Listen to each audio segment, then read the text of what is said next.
Hello and welcome back to my channel. Today I'm going to teach you how to make a Lush copycat Bunny Moon jelly mask. I've got a finished one here and let's get started. Our first ingredient is water. I already have 60 grams in our measuring cup ready to go. Next will be vegetable glycerin, 10 grams. Next we will have honey, 10 grams. Next, we're going to take this mixture, throw it in the microwave, and heat it up for 60 seconds. Now that our mixture has heated up in the microwave, I'm going to tare my scale. I'm going to add 0.5 of a gram of vitamin B3 niacinamide, 0.25 of a gram of aloe vera. Stir to combine ingredients. Don't worry if it's not completely dissolved, as we are going to stick blend this mixture here in a minute. Back onto the scale.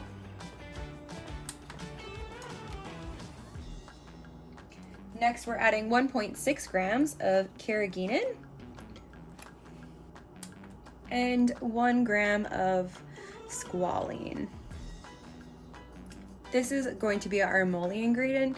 You can add a different kind of oil if you like rosehip or baobab oil. Anything that's like gentle on your face can be used, or it can be omitted completely if you like. The original recipe did not include an oil, but I do find that it is really beneficial for your skin and I would prefer it. All right, we have everything in there. I'm going to stir it around a little bit. So here I already have my dry ingredients weighed up, and that would be 20 grams of Kaolin Clay, 4 grams of Dry-Flo powder, or you can use Stick Fix modified tapioca starch. I imagine cornstarch would also work in this recipe, and then 0.25 of a gram of chamomile extract.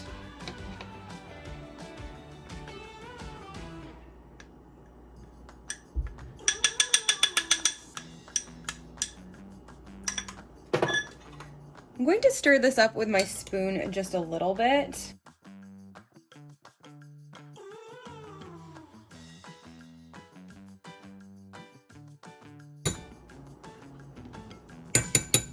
Now I'm going to switch to a stick blender.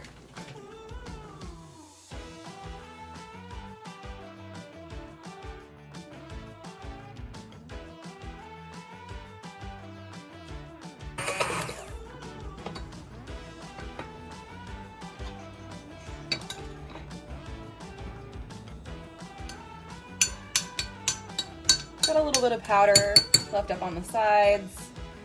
Just gonna give it one last little blend.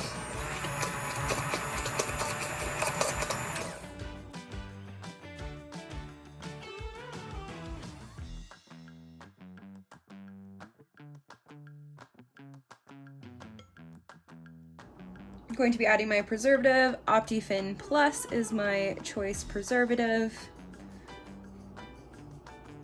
I'm going to be adding 0.55 of a gram. And I'm also going to be adding some essential oils. I don't have the ones that Lush put in it originally, which would be a rose absolute, a benzoin, and a vanilla. I do have some bergamot, some petite grain, and some vanilla oil I'm going to add. You can add whatever you like, whatever your preference is. You don't want to add too much in a face product, as you want it to be as mild and as gentle as possible. That is enough fragrance for me, just slightly under half a gram. Now I'm going to stir it up with a spatula.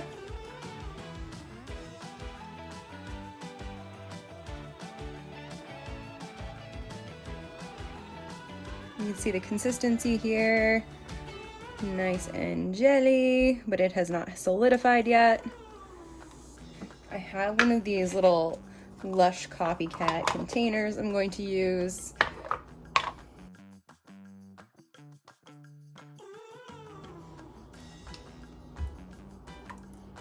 This is a 4-ounce container, making just slightly under.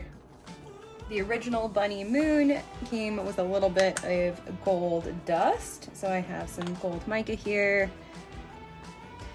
I like to use an old blush brush that I use only for micas and sparkles, and I'm just gonna tap. There we go. Here are ones I made earlier today.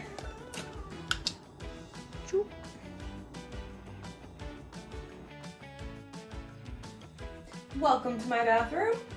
I'm going to be doing a demo on how to use and apply the mask. I'm going to pinch a little bit off.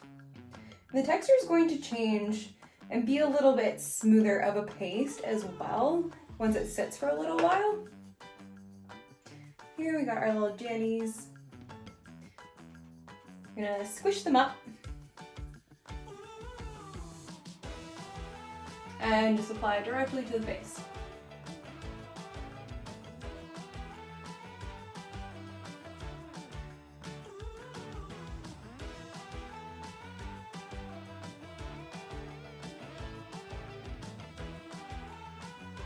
The original Bunny Moon Jelly Mask instructions recommended 10 minutes, so we're gonna go with that. See you in 10 minutes. All right, 10 minutes have passed and I've washed my face. My skin feels really smooth and quite moisturized, definitely not dry. I think this mask is really similar to the original Bunny Moon mask. I would just recommend maybe leaving the mask for 24 hours closed just before you use it so it does get that more creamy texture.